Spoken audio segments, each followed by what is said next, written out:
Hello, everyone. Welcome to the Newsbrowse News broadcast. The U.S. military made headlines on May 6, 2026, by announcing it had, for the first time, test-fired a Tomahawk cruise missile from its Typhoon mid-range land-based missile launch system in the Philippines. The launch occurred on May 5 during a joint military exercise. The Typhoon system, which arrived in the Philippines 2 years prior, had previously drawn condemnation from China, which views its deployment as destabilizing to regional security. According to Typhoon-bought Thai Sounds, the Tomahawk missile launched from the Typhoon system boasts a strike range of 500 to 2,000 kilometers, enabling it to reach targets within mainland China from the Philippines. This demonstration is part of the ongoing Salakni Binwan Pilakatan annual military exercises, which are expanding in scale and complexity, deepening cooperation between the U.S. and the Philippines. U.S. Pacific Army Commander Ronald Clark emphasized that the deployment and use of the Typhoon system were in response to strong requests from partners and allies, calling it a significant strategic deterrent capability. The U.S. is accelerating the deployment of the Typhoon system to fill gaps in its medium-range missile capabilities and enhance its ability to neutralize adversary vessels at strategic distances. UPI reports that a Ukrainian drone strike on Tuesday in Russia's Chuvashia region resulted in 2 fatalities and over 30 injuries. The attack, which occurred approximately 600 miles from the Ukrainian border, targeted what Ukrainian President Volodymyr Zelensky described as a military production site involved in manufacturing components for military vehicles and missiles. Authorities confirmed that more than 20 apartment buildings were damaged, leading to a state of emergency in the region. The incident took place just days before Moscow's annual Victory Day parade on May 9th.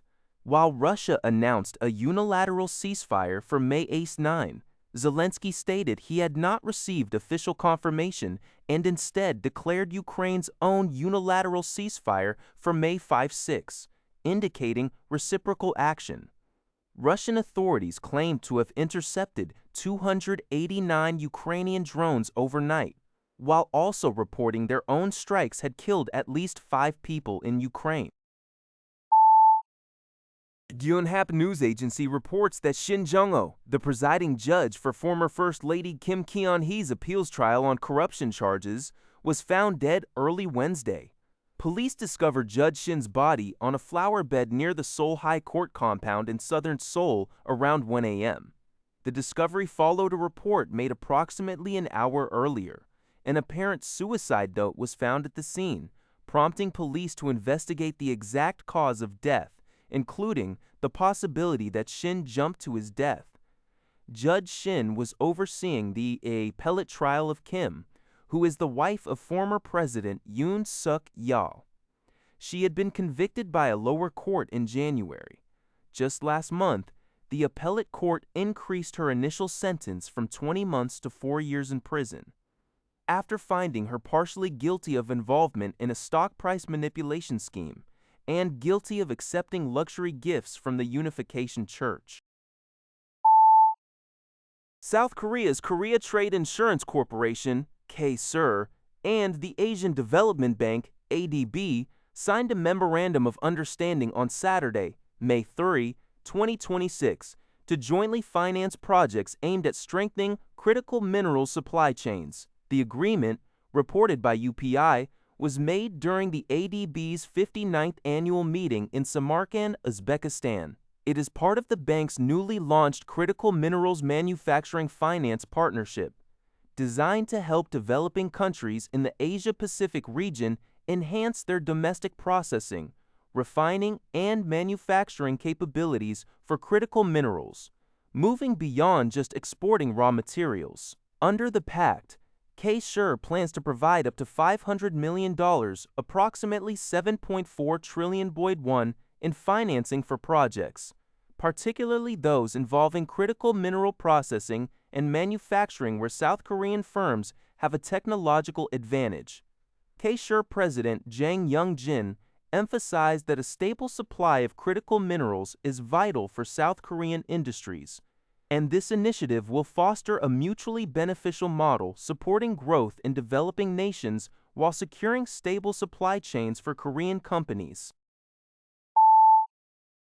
According to Fengwan, ChatGPT's free default model is receiving a significant upgrade to GPT 5.5 Instant, offering enhanced intelligence and faster responses. Key improvements include a 52.5% reduction in factual errors, particularly in high-risk areas like medical, legal, and financial queries. The model also exhibits a 37.3% decrease in inaccuracies in previously flagged difficult conversations. Benchmarks show notable accuracy gains across various tests, including a leap from 65.4% to 81.2% in AIM-Place 2025 and improved performance in science reasoning and document data extraction. Furthermore, the new version provides more concise and focused answers, reducing excessive formatting, unnecessary follow-up questions, and superfluous emojis, leading to responses that are 30.2% shorter in word count and 29.2% shorter in line count in observed examples. Its memory capabilities are also strengthened, leveraging past conversations and uploaded files more effectively. A new memory source feature allows users to see which past interactions influenced a response and to correct or delete outdated information, giving users more control. GPT 5.5 Instant began rolling out to all ChatGPT users from May 5th, with personalized enhancements initially available for Plus and Pro web users, followed by other tiers and mobile versions. That's all for this video. Thank you for watching. See you in the next video.